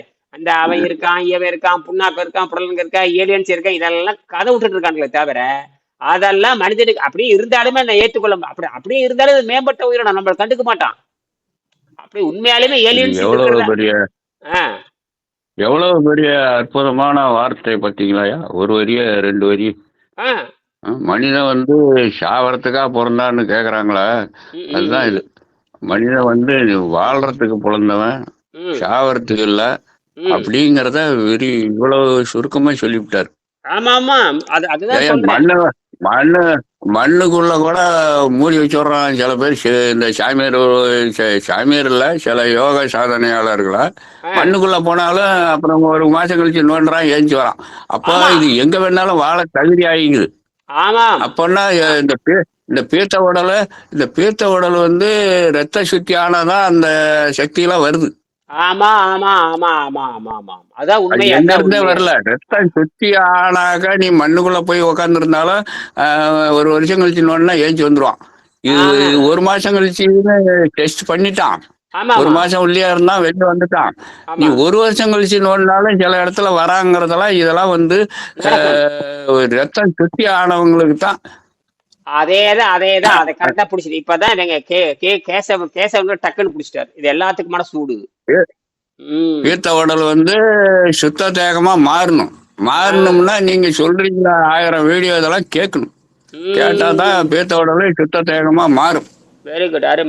கரெக்டா வந்துட்டீங்க. அதேதான்.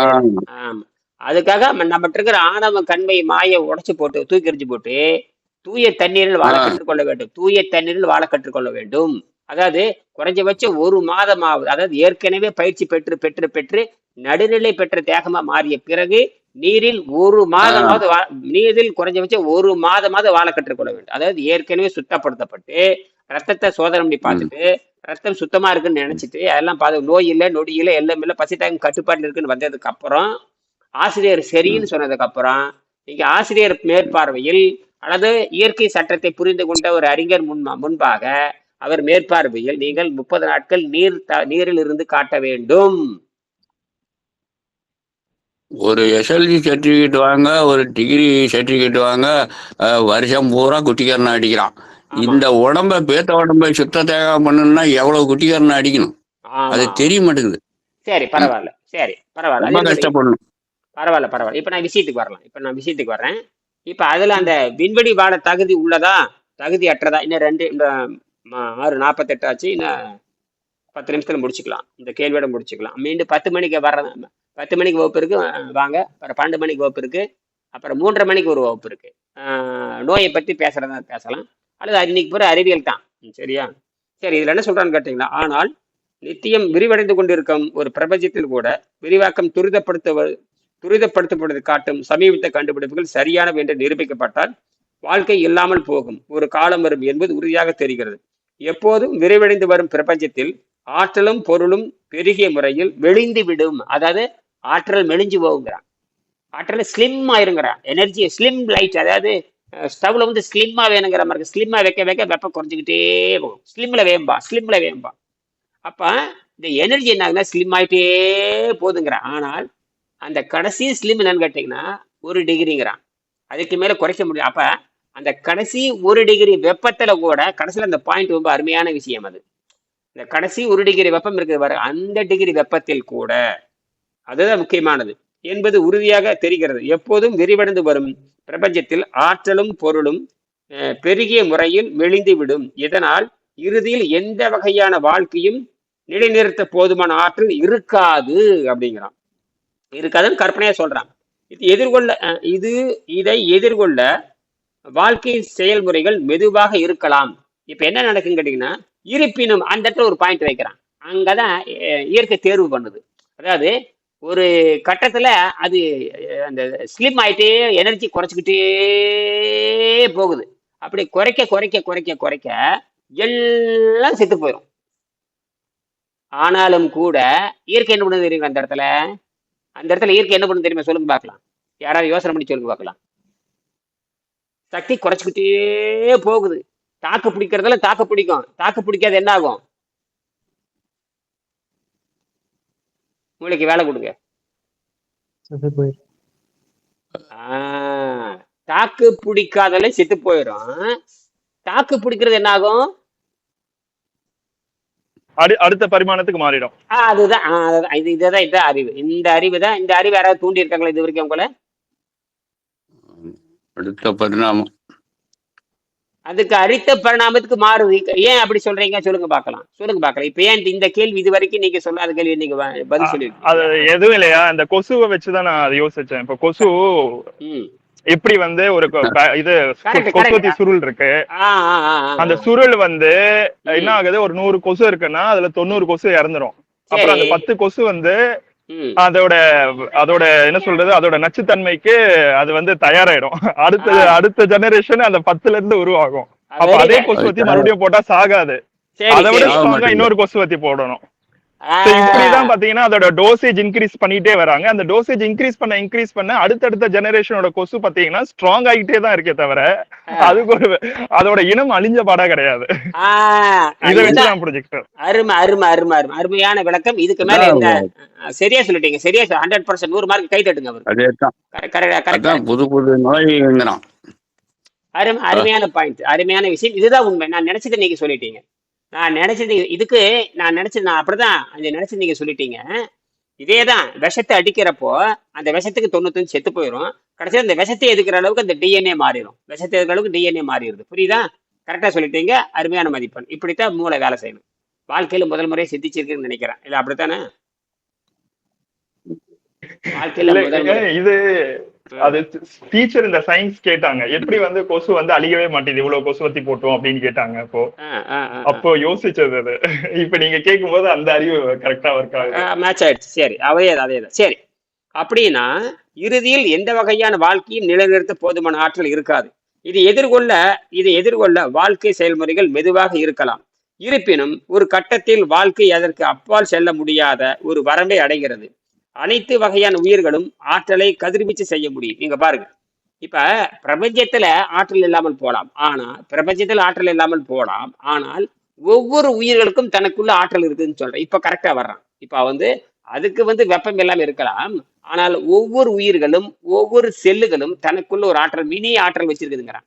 மினியேச்சர், அதாவது அது அது பெரிய மினியேச்சர், அது பெரிய பிக் பேங், பெரிய மாசு, பெரிய பெரிய பேரண்டம் யூனிவர்சல்ங்கிறான்.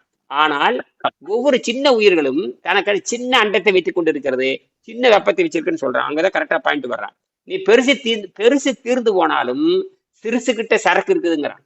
பெருசு தீர்ந்து போனாலும் யார்கிட்ட சரக்கு இருக்குதுங்கிறான்? சின்னது. சிறுசுகிட்ட சரக்கு இருக்குதுங்கிறான். அந்த தன்னுடைய சொந்த சரக்குல அந்த சிறுசு தப்பிச்சுக்கும் அப்படிங்கிறான். அதான் சொல்றான். இதுக்கு ஏதாவது பழமொழி இருக்கா? கடுகு சிரித்தாலும் காரம் போகாது. மூர்த்தி சிறிதா இருந்தாலும் கீர்த்தி பெரியது. என்ன மகாலட்சுமி? மகாலட்சுமி சட்டத்துக்கான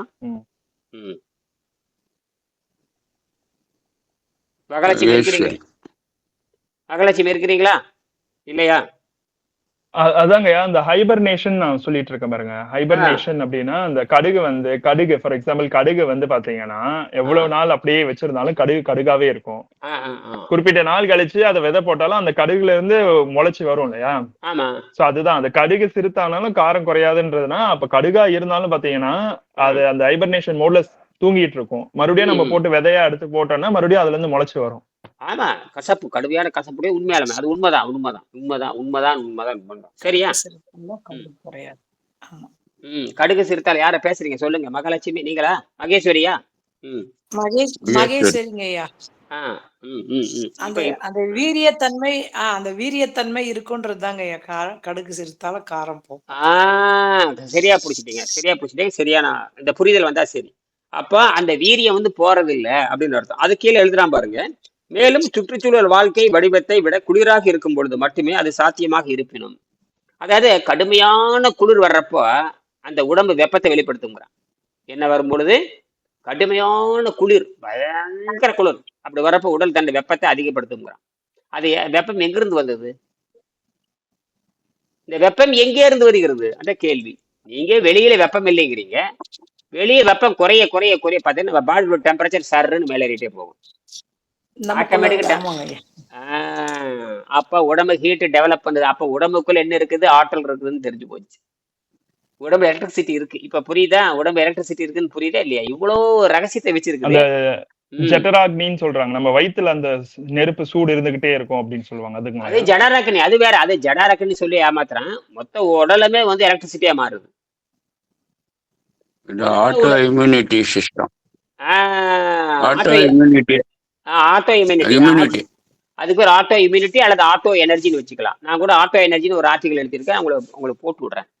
ஆட்டோ எனர்ஜின்னு அந்த நம்ம இந்த தண்ணீரை எப்படி எரிபொருளா மாத்துன்னு சொல்லிட்டு என் பொண்ணுகிட்ட திசிஸ் எழுதியிருக்கேன். அது என்ஆர்டிசியில ரெஜிஸ்டர் பண்ணியிருக்கேன். கம்ப்ளீட் பண்ணல, பேடன்ட் கம்ப்ளீட் பண்ணல. என்ஆர்டிசி தான் வச்சிருக்கேன். அது ஆற்றல் auto energy, self ionisation and self disassociation. It means auto energy. Energy can be converted. Energy can be dissociated with any support. Without support, the water is split by without support. Water can split without any support அப்படின்னு சொல்லி ஒரு article எழுதியிருக்கேன். அந்த article எழுதி என்ஆர்டிசி, national research development கார்பரேஷன்ல இந்த பதிவு பண்ணி வச்சுட்டேன். இந்த கருத்தை மட்டும் பதிவு பண்ணி வச்சிருக்கேன். யாரும் முந்திக்க கொள்ளக்கூடாதுங்கிறதுக்காக, நான் போட்டு வச்சுட்டேன். எனக்கு பின்னாடி எல்லாம் நீ சொல்லணும். நான் முந்தி எழுதி வச்சுட்டேன். திருவள்ளுவர் எப்படி எழுதி வச்சுட்டு போயிட்டாரோ, அவர் எழுதிட்டப்ப நான் முறியடிக்க முடியாது. இப்ப நான் என்ன எழுதிட்டேன்? நான் எழுதி வச்சுட்டேன். இந்த மாதிரி அவனை இனி இருக்கப்பறம் தான் எல்லாரும் பதில் சொல்லணும். அதில் எந்த விஞ்ஞானியா இருந்தாலும் இனி எனக்கு பின்னாண்டதான். எந்த விஞ்ஞானியா இருந்தாலும் எந்த பிசிக்ஸ் மாஸ்டரா இருந்தாலும் இனி எனக்கு பின்னாடி வரணும். என்ஆர்டிசியில் பதிவு பண்ணி வச்சு, என்ஆர்டிசி நேஷனல் ரிசர்ச் டெவலப்மெண்ட் கார்பரேஷன் பெரிய இந்தியாவில் மிகப்பெரிய நிறுவனம் அது. அந்த காலத்துல இருந்து, நேரு காலத்துல இருந்து இருக்கிறது. எந்த காலத்துல இருந்து இருக்குது? நேரு நேரு காலத்துல இருந்து நேரு தான் உற்பத்தியே பண்ணது. அந்த பெரிய அறிவாளி. நேருக்கு அப்புறம் ஒருத்தன் எல்லாம் முட்டாளு தான், ஒருத்தன் கூட அறிவாளி கிடையாது. அவரு தான் விண்வெளிக்கு போகணும்னு சொன்னாரு. அவரு கென்னடி பார்த்துட்டு வந்துட்டாரு. நாமளும் விண்வெளிக்கு போலான்னு சொன்னவர் அவரு தான். யாரு? நேருக்கு இருக்கிற ரோசமான எவனுக்கும் கிடையாது. அவர் ஒரு பகுத்தறிவாளர், ஒரு முற்போக்கு சிந்தனையாளர். அதுக்கப்புறம் ஒரு மூக்கொழிக்கிங்க, ஒருத்தருக்கு அறிவே கிடையாது.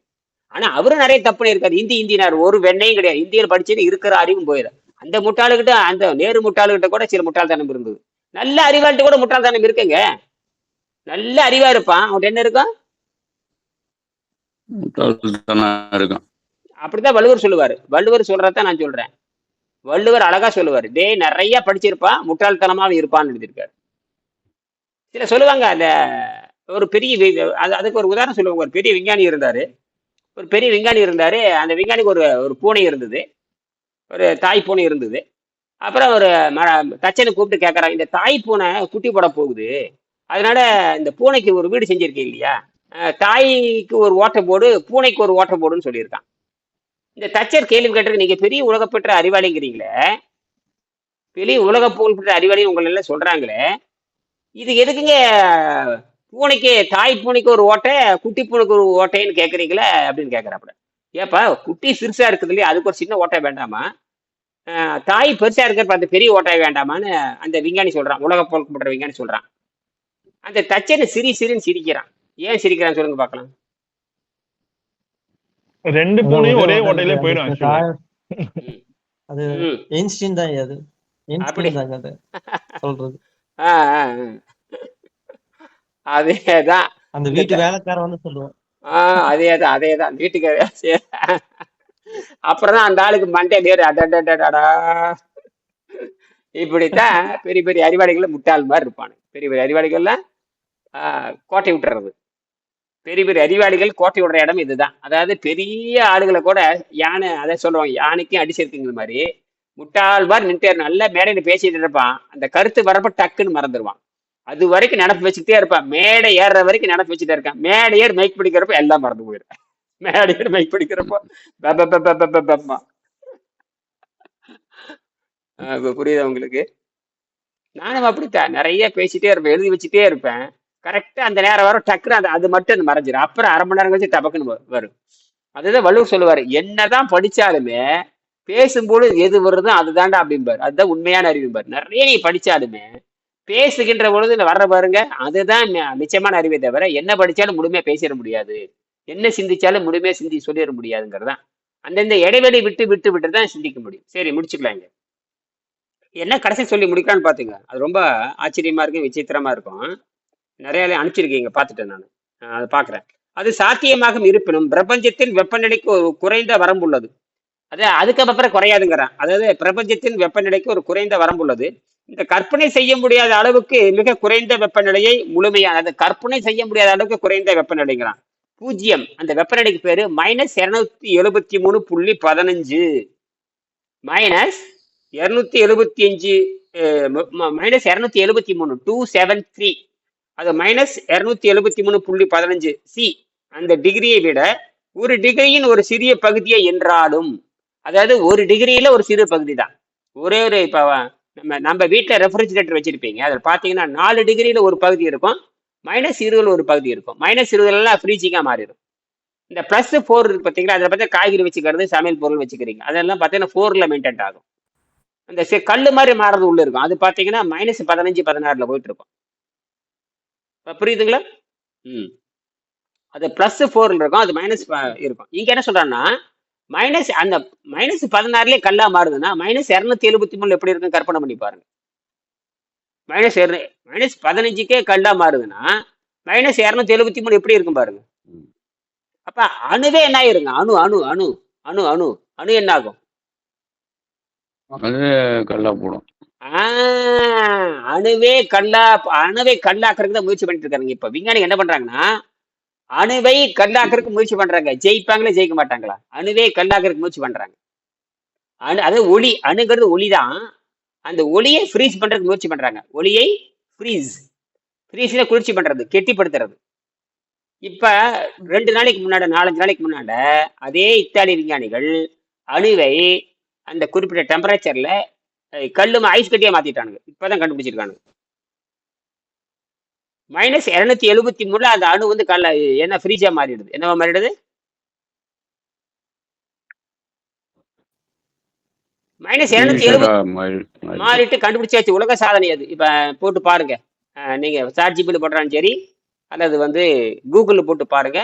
-273 லைட்டை ஃப்ரீஸ் பண்ணியாச்சு அப்படின்னு கண்டுபிடிச்சி பேப்பர்ல வந்தாச்சு, வீடியோல வந்துருச்சு. நான் பார்த்துட்டேன், உங்களுக்கு அனுப்பிச்சிருக்கேன் பாருங்க. லைட்டை ஃப்ரீஸ் பண்ணியாச்சு, அதிசயம், உலக அற்புதம், இத்தாலிக்காரன் பண்ணியிருக்கான், போட்டு பாருங்க. லைட் இஸ் ஃப்ரீசிங் போடுங்க, போட்டு பாருங்க. விச் டெம்பரேச்சர் அப்படி which temperature need for light energy for freezing போடுங்க. என்ன வருதுன்னு பாருங்க. பாயிண்ட் வரும் பாருங்க. அதில் போட்டானுங்க. ஆனா என்ன ஆச்சரியம்னு கேட்டீங்கன்னா, என்னது நடக்குதுங்க. அதுக்கப்புறம் சரி கடைசி பாரி முடிச்சுக்கலாம். என்ன ஆச்சுன்னு கேட்டீங்கன்னா, மிக குறைந்த வெப்பநிலையை முழுமையான 0 -273.15 C விட 1 டிகிரியின் ஒரு சிறிய பகுதியை என்றாலும் மீதமுள்ள எந்த உயிருக்கும், அதாவது எல்லாம் செத்து போயிருங்கிறான். இப்ப அந்த திருலோக சுந்தர் சொன்னார் பாருங்க, மீதமுள்ள சில உயிர்கள் சொல்றீங்க. அந்த பாயிண்ட்டுக்கு அப்புறம் வராம பாருங்க. மீதமுள்ள அந்த மீதமுள்ள உயிர்களுக்கு, அதாவது என்ன சொல்ல, மீதமுள்ள எந்த உயிருக்கும், அந்த கீழே ஒரு வார்த்தை சொல்றேன் பாருங்க, ஒரு அருமையான வார்த்தை. மீதமுள்ள எந்த உயிருக்கும் மரண அடியை சமாளிக்க இது போதுமானது. என்ன அடியை சமாளிக்க? யாராவது கேள்வி கேட்டு யாராவது மரண அடி சமாளிக்க அந்த டிஎன்ஏ வந்து அதுக்கேத்த மாதிரி மாறிக்கும். அதுக்கேத்த மாதிரி மாறுது சொல்றாங்கல்ல, மரண அடி கொடுக்குறாங்க. அந்த மரண அடியை சமாளிக்கிற அளவுக்கு கூட அதுக்கு அந்த உடலுக்கு சக்தி இருக்குதுங்கிறான். எல்லாம் செத்து போயிரும்டா. ஆனால் சில உயிர்களுக்கு அந்த மரண அடியை சமாளிப்ப, இன்னைக்கு சொன்னீங்க கொசு சொன்னீங்களா, அதேதான். அதுக்கு பேர் ஒண்ணும் இல்ல, நச்சுக்கொல்லி தான். உயிர்களை கொல்லுகின்ற நச்சுக்கொல்லி, வேற ஒண்ணும் இல்ல. அது என்ன தெரியுங்களா? பயிர்களுக்கு பூச்சிக்கொல்லி அடிக்கிறான்னு அதே தான் அதையும் போடுறான். பயிர்களுக்கு பூச்சிக்கொல்லி அடிக்கிற மாதிரி தான்.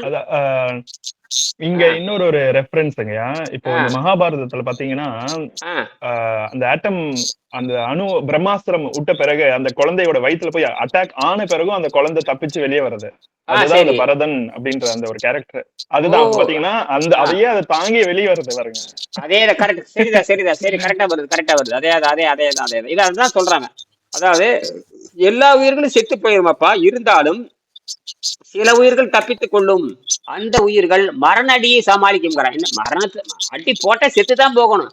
ஆனா அந்த மரணடியை வாங்கி கொண்டு கூட சில உயிர்கள் கொஞ்சம் மியூட்ல போட்டுருங்க. நன்றிமா. இதோட முடிச்சுக்கலாம். அடுத்தது வந்து மீதமுள்ள எந்த உயிருக்கும் அந்த ஃப்ரோசன் லைட் பாத்தங்க. ஃப்ரோசன் லைட் அது வந்து என்னன்னா, ஃபோட்டான்ஸ் வந்து -273.15 டிகிரி செல்சியஸ்ல அது சூப்பர் சாலிட் ஆகுது. பிஹேவியருக்கு சூப்பர் சாலிட் அப்படிங்கிற அது போத் சாலிட் அண்ட் ஃப்ளூயிட். என்ன டெம்பரேச்சர் என்ன போட்டு ஃப்ளூயிடா which temperature அது 0 கெல்வின் இல்லனா -0 கெல்வின் இல்ல -273.15 டிகிரி செல்சியஸ். கரெக்டாவே வந்துட்டானா? -273 வந்துட்டானா? -273.15 டிகிரி செல்சியஸ். கரெக்ட். அதான் நானும் சொல்றேன். அது கரெக்ட். நான் சொல்றேன் பாருங்க. அதுக்கு வந்துட்டான் பாருங்க. இங்கே அப்படிதான் சொன்னேன். -273.15 டிகிரி நானே சொல்றேன். அதான் சொல்றேன். கரெக்டா கண்டுபிடிச்சானுங்க பாருங்க. இது எப்போ இந்த பிரிண்ட் வந்துருச்சு? இது வந்து எப்பவோ வந்துச்சு. இந்த புத்தகத்துல எப்பவோ வந்துருச்சு. அப்பா சரி. ஆனால் அப்போ அது லைவா தான் இருக்கும். அப்போ அது வந்து மெயின்டைன் பண்ணணும். அது ரொம்ப கஷ்டம். அது வந்து மெயின்டைன் பண்றது ரொம்ப கஷ்டம். கொஞ்சம் ப்ரூஃபுக்காக சொல்லியிருக்கான். என்னது ப்ரூஃப்? Only for proof. அதை வச்சு என்ன பண்ண முடியும்? அதுக்கு எவ்வளவு எலக்ட்ரிசிட்டி கொடுத்துருப்பான்னு தெரியுங்களா? பயங்கர எலக்ட்ரிசிட்டி செலவாயிருக்கு. என்னது அது என்ன புரிஞ்சுக்கிறீங்க சொல்லுங்க, முடிச்சுக்கலாம். மணி 7. 7 8க்கு முடிச்சுக்கலாம். 7 8க்கு அதாவது முடிச்சுக்கலாம். என்ன சொல்றாங்கன்னா என்ன சொல்றாங்கன்னா போட்டான்ஸை வந்து டோட்டலா ஃப்ரீஸ் பண்ண முடியல. ம் ஆனா அதோட ப்ராப்பர்ட்டிஸ்க்கு வந்து சேஞ்ச் ஆகுது. ம் சூப்பர் சாலிடா ஆகுது. அது ஒரு லிக்விடும் ம். சாலிடுக்கும் அந்த நடு தன்மை வருது அப்படிங்கிறாங்க. பட் அதான் டோட்டலா ஃப்ரீஸ் பண்ணல. ஆ பட் சூப்பர் சாலிட் ப்ராப்பர்ட்டிஸ் அது வந்து காமிக்குது. பிஹேவ்ஸ் அதாவது லைக் சூப்பர் சாலிட் அருமை அருமை. அப்படின்னு. அதாவது சரியான பதில். எனக்கு இப்பதான் கொஞ்சம் புரிஞ்சுது எனக்கு. அதாவது நான் வந்து அது லோயர் லெவலுக்கு கொண்டு போக முடியல. ஆனால் அதுல கெமிக்கல் ரியாக்ஷன் மாறிடுதுங்கிறான். அதாவது பிசிக்கல் இருந்து கெமிக்கலா மாறுது. பிசிக்கல் இருந்து கரெக்ட். கரெக்டான பதில். இப்ப அது பாத்தீங்கன்னா சூப்பர் சாலிட் மெட்டலா மாறுது. Super liquid metal, super conducting metal, super solid மெட்டல்லாம் மாறுது. அதாவது ஜீரோல போய் நிக்குது. அப்ப அது அந்த மாதிரி வந்துட்டா எது வேணா சாத்தியம்தான். எது வேணாலும் சாத்தியம்ங்கிறதான். இந்த zero fluid, zero liquid, zero state. நான் கூட என்ன பண்ண மாட்டேங்கன்னா இந்த டைரக்ட் தெர்மல், அதாவது நேரடி நீர் வெப்பச்சிதைவுன்னு ஒன்று கண்டுபிடிச்சேன். நேரடி நீர் வெப்பச்சிதைவு, டைரக்ட் தெர்மல் வாட்டர் ஸ்பிரிட்னு ஒன்று கண்டுபிடிச்சேன். அதையே வெங்கடேசன் தியரி டெவலப் பண்ணி தான் பண்ணேன். அது டைரக்டா நாம என்ன பண்ணோம்னா தண்ணியை சூடு பண்ணோம்னா 0 டிகிரியில தண்ணி வந்து என்னன்னா சூப்பர் ஃப்ளூயிடா மாறுது. 100 டிகிரி வரப்ப ஜீரோ ஃப்ரிக்ஷனா மாறுது. 100 டிகிரி வரணும், அப்ப ஜீரோ ஃப்ரிக்ஷனா மாறும். அந்த நேரத்தில் எலக்ட்ரிசிட்டி வந்து வெறும் வந்து பாத்தீங்கன்னா 10 மில்லி வோல்ட், அதாவது ஒரு 10 அது ஒரு 15 மில்லி வோல்ட் இருந்தா போதும். 15 மில்லி வோல்ட் இருந்தா போதும், அல்லது 10 மில்லி வோல்ட் இருந்தா போதும், தண்ணியை 2 பிளந்தரலாம். அதாவது இப்ப சராசரி பாத்தீங்கன்னா தண்ணியை நீங்க பிரிக்கணும்னா குறைஞ்சிட்டு 12 வோல்ட் கொடுக்கணும். 12 12,000 மில்லி வோல்ட் கொடுத்தா தான் தண்ணி பிரிக்க முடியும். குறைஞ்சபட்சம் 12,000 மில்லி வோல்ட், ஒரு 10,000 மில்லி வோல்ட், 9 வோல்ட் இல்லாம பிரிக்க முடியாது. ஸ்கூல்ல பார்த்தா 9 வோல்ட் வச்சு பிரிப்பாங்க. சரியா? நான் என்ன சொல்றேன்னா அந்த தண்ணி வந்து 100 டிகிரி கொதிக்க வச்சதுக்கு அப்புறம் வெறும் 10 மில்லி ஆம்ப் 10 மில்லி வோல்ட் கொடுத்தா போதும். 12,000 மில்லி வோல்ட் எங்க, வெறும் 10 மில்லி வோல்ட் எங்க. நான் அது கண்டுபிடிச்சதுக்கு அப்புறம் அதுக்கு நான் என்ன பேர் எழுதுன்னு கேட்டேன்னா நேரடி நீர் வெப்பச்சிதைவுன்னு நான் பேர் வச்சு அதுக்கு டைரக்ட் தெர்மல் வாட்டர் ஸ்பிளிட்னு நான் கையில் வச்சிருக்கேன். அந்த வீடியோ பார்த்தேன். டைரக்ட் தெர்மல் வாட்டர் ஸ்பிளிட் வரைக்கும் வச்சிருக்கேன் பாருங்க. அந்த ஆர்டிகளை கையில் வச்சிருக்கேன் பாருங்க. ஆர்டிகல் இதுதான். அந்த article direct thermal water split பாருங்க. படம் கூட வச்சிருக்கேன். இந்த பாரு, இதை முதல்ல அதுக்கு பேரு வெங்கடேச மின்வெளி. மின்வழியின் பேரு போட்டு Venkatesa cube case, Venkatesan quantum case பேர் வந்து வெங்கடேச குவாண்டம் கேஸ்ன்னு போட்டேன். அதுக்கு டிராயிங் இதுதான். இது முதல் இந்த டிராயிங் என் பொண்ணு தான் இந்த டிராயிங் பண்ணாங்க. இதுதான். இதை வந்து பாத்தீங்கன்னா வெறும் 10 மில்லி வோல்ட்ல வந்து தண்ணி 2 பிரிச்சேன் பாருங்க. தண்ணி 2 பிரியுது. எந்த விஞ்ஞானிகள் செய்யாதது போட்டு என்ன பண்ணியிருக்கேன். வேற ஒண்ணும் இல்லை. அதுக்கு என்ன பண்ண தெரியுங்களா? 1 ஆம்பியர் டயோடு வச்சேன். நான் 1 ஆம்பியர் செமிகண்டக்டர் டயோடு வச்சேன். அந்த டயோடு வச்சு சக்சஸ் பண்ணேன். 1 ஆம்பியர் டயோடு வச்சேன். இந்த டயோடு என்ன பண்ண தெரியுமா? எலக்ட்ரிசிட்டி ஃபார்வர்டு பயாஸில் போக ரிவர்ஸில் வராது. எலக்ட்ரிசிட்டி ஃபார்வர்டில் மட்டும் ரிவர்ஸில் வராது. அப்போ இந்த என்ன கேட்டிங்கன்னா ஒரு குறிப்பிட்ட டெம்பரேச்சருக்கு மேலே, அதாவது எலக்ட்ரிசிட்டி குறைக்க ஆரம்பிச்சுன்னு வச்சுங்க, குறைக்கிறப்போ அந்த எலக்ட்ரோ மேக்னெட்டிக் ஃபோர்ஸ் இது ரிட்டர்ன் ஆகும். ஒரு குறிப்பிட்ட தாங்க முடியாத பொழுது எலக்ட்ரோ மேக்னெட்டிக் ஃபோர்ஸ் ரிட்டர்ன் ஆகும். எலக்ட்ரோ மேக்னெட் இஎம்எஃப் ரிட்டர்ன் பாங்க. அந்த இஎம்எஃப் ரிட்டர்ன் பண்ணாம இருக்கிறதுக்காக என்ன பண்ணனா இடையில வந்து என்ன வச்சேன், அந்த ஆம்பியர் இது 1 ஆம்பியர் டயோடு வச்சு. இந்த 1 ஆம்பியர் டயோடு என்ன பண்ணுதுன்னா எலக்ட்ரிசிட்டி வந்து உள்ள சப்ளை பண்ணுமே தவிர திருப்பி அனுப்பாது. என்னது நமக்கு எலக்ட்ரிசிட்டி உள்ள சப்ளை பண்ணும், திருப்பி வராது. அப்ப என்ன தொடர்ந்து வாட்டர் ஸ்பிளிட் ஆகிட்டே இருக்கும். அப்ப எலக்ட்ரிசிட்டி குறைச்சிக்கிட்டே போயிட்டே இருக்கலாம். எலக்ட்ரிசிட்டி குறைக்க அதை இன்புட்டை குறைக்க முடியும் அர்த்தம். அதாவது குவாண்டம் இப்ப இருக்க கிளாசிக்கல் பிசிக்ஸ் டோட்டல் அவுட் ஆகுது. கிளாசிக்கல் பிசிக்ஸ் தோற்று போய் குவாண்டம் பிசிக்ஸ் டெவலப் ஆகுது. என்னது குவாண்டம் பிசிக்ஸ் டெவலப் ஆகுது. அப்ப மினிமைஸ்டுல வாழ முடியும்னு தெரிஞ்சு போச்சு. இதுல மினிமைஸ்டுல விஞ்ஞானத்துல இப்படி இருக்கு. முடிச்சுக்கலாம். சரியா? மீண்டும் 10 மணிக்கு வரலாம். 10 மணிக்கு எல்லாரும் வாங்க. நன்றி, வணக்கம். நன்றிங்க.